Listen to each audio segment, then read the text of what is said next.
Bonjour à tous, chères modératrices, chers modérateurs, chers collègues. J'ai le plaisir et je remercie le comité scientifique de vous parler aujourd'hui de l'état de mal épileptique en effet. Alors on va faire un point en 2021, mais on va aussi reprendre un petit peu l'état de mal épileptique en général. Donc je n'ai aucun lien d'intérêt. Alors on va commencer avec les bases. Qu'est-ce qu'un état de mal épileptique? Alors on parle d'état de mal épileptique quand des crises d'épilepsie vont se prolonger plus de 5 à 10 minutes. Donc il faut comprendre qu'une crise d'épilepsie, c'est à la base un déséquilibre entre un fonctionnement neuronal normal. Ici à droite, vous pouvez voir en rouge, il va y avoir un déséquilibre entre les dépolarisations du neurone, qui vont se faire de façon inadaptée, anarchique, et la repolarisation du neuronal qui va mal se faire. Et donc ça va créer une crise d'épilepsie. Ça peut être lié à plein de raisons, en particulier des lésions cérébrales qui vont aller irriter un petit peu la zone du cerveau à l'origine de la crise, AVC, abcès, tumeur, à un trouble toxique, métabolique, on l'a vu un petit peu avant avec les fameuses axos, ou une maladie épileptique. À ce moment-là, c'est d'origine génétique ou malformative. Donc si jamais cette crise persiste dans le temps, il va y avoir une modification des différents récepteurs qui sont à la surface des neurones, qui vont s'internaliser et qui vont devenir plus résistants au traitement, ce qui va participer à la persistance de la crise, qui va alors évoluer vers un état de mal épileptique. Donc on comprend bien que l'état de mal épileptique, c'est une entité qui regroupe plein de symptômes différents en fonction de la localisation dans le cerveau qui va être touchée. Et ainsi, si jamais le cerveau est touché à un seul endroit, on va parler d'état de mal épileptique focal. Et c'est la zone du cerveau qui est touchée qui va donner les symptômes de la crise d'épilepsie. Par exemple, si ça touche l'aire motrice, il va y avoir des symptômes moteurs comme des clonies du côté contralatéral. Si ça touche le lobe frontal, qui est une zone de la cognition, on va avoir des troubles, une confusion, des troubles cognitifs. Si ça touche le lobe temporal, des troubles de la mémoire, des signes végétatifs, et ainsi de suite. Je vous ai mis un petit exemple, ici, donc, d'état de mal focal. Donc là, si on n'était pas au courant, si elle n'avait pas le casque sur la tête, cette patiente, on ne verrait presque pas l'état de mal, puisque vous allez voir, c'est juste sa main gauche qui a des petites clonies régulières, rythmiques, et en fait, elle a un état de mal focal. Donc, il suffit d'avoir le drap au-dessus, et puis évidemment, on passe à côté. Donc il faut parfois être vraiment très attentif à des petits signes cliniques comme ça qui peuvent être assez discrets et qui peuvent quand même témoigner d'un état de mal focal. L'état de mal généralisé, comme vous l'avez compris, du coup, cette fois-ci, ça va toucher l'ensemble du cortex et ça va être à l'origine une perte de conscience et de mouvement du corps entier, donc ces fameuses crises tonico-cloniques généralisées que vous avez sans doute déjà vues, qui sont des manifestations motrices assez évidentes, assez violentes et assez impressionnantes.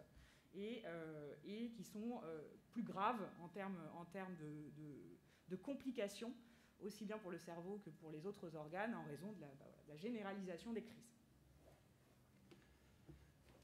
Alors, quelles conséquences de l'état de mal épileptique? On sait que dans les 30 premières minutes environ, on va avoir des signes systémiques qui sont réversibles. Hypertension, tachycardie, fièvre.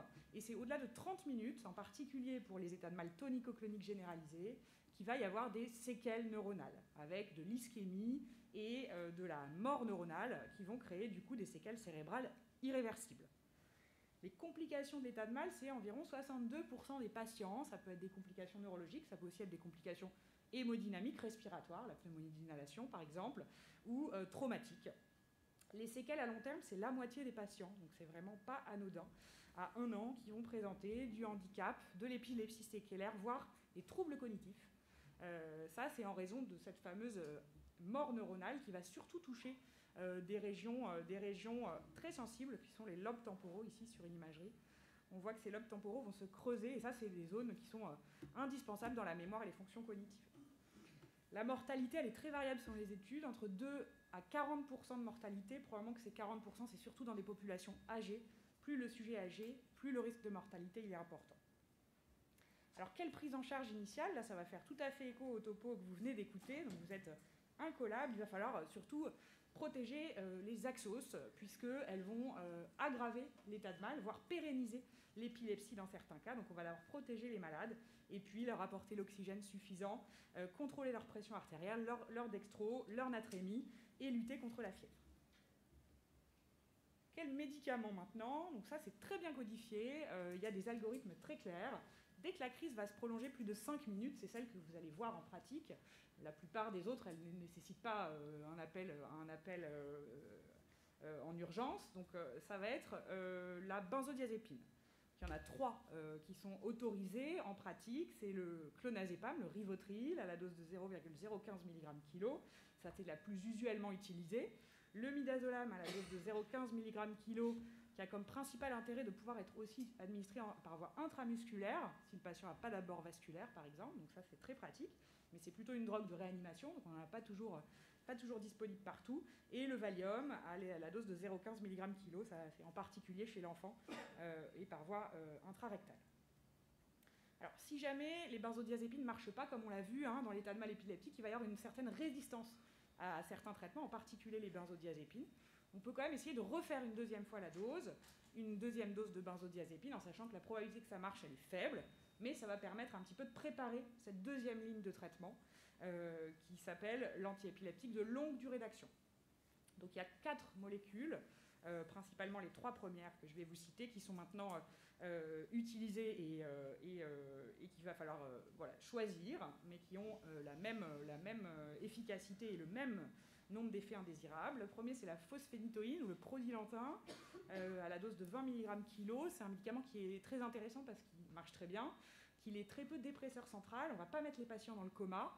En revanche, il a une tolérance hémodynamique et cardiaque qui peut être un petit peu compliquée. C'est pour ça qu'on administre ce médicament toujours scopé et donc en soins intensifs ou en réanimation et sur des longues périodes, sur au moins une demi-heure en pousse-seringue pour éviter ces problèmes hémodynamiques et cardiaques.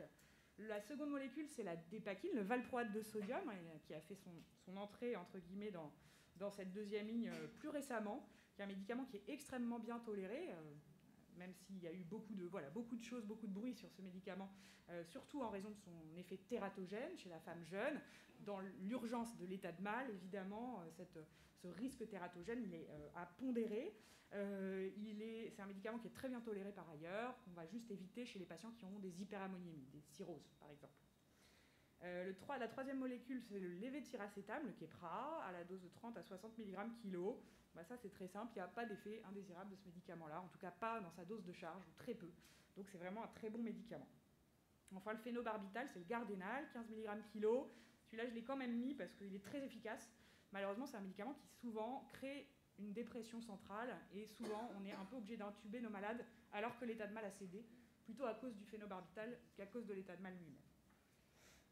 Donc au final, les 3 premières molécules, il n'y a pas de différence, et c'est les 3 qui sont usuellement utilisées. La 4e, pourquoi pas.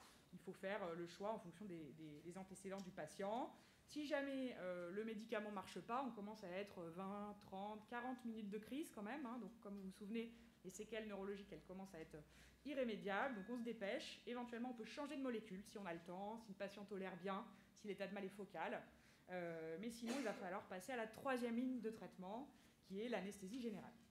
Donc, quand est-ce qu'on fait cette anesthésie générale? Donc, soit on est dans l'état de mal tonico-clonique généralisé, ça fait 3/4 d'heure qu'il crise, on a vraiment peur pour son cerveau, soit le patient il est en détresse respiratoire aiguë, et ça, peu importe le temps, si ça fait même que 5 minutes, on va vers l'anesthésie générale avant, on ne va pas attendre l'effet des autres médicaments, ou éventuellement si la cause nécessite une anesthésie générale, ce qui est le cas, par exemple, des HTIC, de certains traumatismes crâniens. Donc l'objectif de l'anesthésie générale, ça va être de faire disparaître les crises pendant 24 heures. Ça, c'est d'un point de vue clinique, électrique, et au mieux de créer ce qu'on appelle une burst suppression, c'est-à-dire vraiment une suppression de l'activité électrique du cerveau. Ça, c'est dans un monde idéal pour être sûr qu'il n'y a plus de crise pendant 24 heures. Donc quels produits on utilise? Globalement, à l'induction, on utilise... Il n'y a pas vraiment de recommandations, c'est des études qui sont difficiles à faire, donc on n'a pas vraiment de protocole défini. Ce qu'on sait, c'est qu'il faut mieux faire comme on fait d'habitude. Il faut utiliser les hypnotiques qu'on utilise d'habitude à l'induction et éviter les curares qui vont avoir des longues durées d'action, puisque ça risque de masquer les crises ou les événements moteurs pendant longtemps, et donc on peut ne pas savoir si on a vraiment réussi à faire céder la crise. Et ensuite, la drogue d'entretien, c'est les drogues aussi qu'on utilise assez usuellement, propofol, midazolam. Il n'y a pas vraiment de supériorité de l'un et de l'autre, il faut connaître leurs effets. Le propofol, ça a l'intérêt d'être très rapidement efficace. d'avoir une demi-vie courte, d'être très efficace sur les crises d'épilepsie, mais on sait que voilà, la tolérance hémodynamique est parfois un petit peu difficile, en particulier au moment de l'introduction du médicament. À l'inverse, l'hypnovel est souvent mieux toléré d'un point de vue hémodynamique, mais met beaucoup plus de temps à s'éliminer, avec des retards de réveil à l'arrêt des sédations. Donc voilà, c'est à mettre en balance avec les pratiques du service et l'état de mal du patient. Alors, si jamais ça ne marche pas, là on commence à être sur un état de mal qu'on appelle super réfractaire, c'est-à-dire qu'il va résister à 24 heures d'anesthésie générale bien conduite. Là, on va pouvoir soit associer l'hypnovel et le propofol, hein, comme on l'a fait beaucoup chez les patients Covid, mais dans l'état de mal épileptique, c'est pareil. On voit que ces deux molécules, elles s'ajoutent, voire elles s'agonisent, elles sont même encore plus efficaces associées. Donc la première chose à faire, c'est de les associer. Si jamais ça ne marche pas ou qu'il y a une contre-indication à l'un des deux traitements, on peut aussi associer deux autres molécules que sont la kétamine ou le thiopental, avec pas mal d'effets indésirables de chacune de ces deux molécules, mais en termes de gravité de l'état de mal super réfractaire, parfois on n'a pas le choix et on doit mettre ces médicaments-là. On n'oublie pas aussi d'ajouter un traitement antiépileptique de fond. Parfois, on peut même en rajouter plusieurs pour essayer de faire céder la crise. Ça peut aussi être un outil. Et puis, discuter le contrôle thermique. Juste à droite, là, le fameux EEG, c'est un fameux tracé de burst suppression. Donc, ce qui est là c'est un EEG avec plein d'électrodes. Et ces parties toutes plates, là, c'est la suppression. Et les parties avec plein de pointes, c'est la burst. Hein, c'est ça ce qui s'appelle la burst suppression. C'est ce qu'on cherche à avoir avec notre sédation. Alors justement l'EEG, quand est-ce qu'on doit le réaliser et qu'est-ce que c'est l'EEG? Donc l'EEG de réanimation, c'est souvent des EEG un peu simplifiés puisqu'il faut pouvoir les mettre en place en réa, donc c'est 8 à 20 électrodes. Ça se met soit avec un casque, soit en plaçant une par une les électrodes, donc il faut quand même avoir un peu la main. Ça dure une quinzaine de minutes et ça va permettre de chercher soit des éléments épileptiques, c'est ce que je vous ai mis ici, donc des petits éléments, ce qu'on appelle pointus. C'est ce qui ressemble presque à de l'ECG, donc ça c'est pas normal. Soit, mais ça ne nous dit pas qu'il y a une crise, ça nous dit qu'il y a probablement eu une crise à un moment. Soit carrément de rechercher des vraies crises avec ces petits éléments pointus qui vont s'organiser et devenir tout très rapprochés, ce qui témoigne de ces fameuses dépolarisations complètement anarchiques. Ça va permettre aussi d'éliminer un diagnostic différentiel comme une encéphalopathie. Donc c'est un examen très utile. L'EEG continue, ça se développe énormément ces dernières années, et pour cause, ça permet de faire de l'EEG, mais pendant plusieurs heures, voire plusieurs jours d'affilée.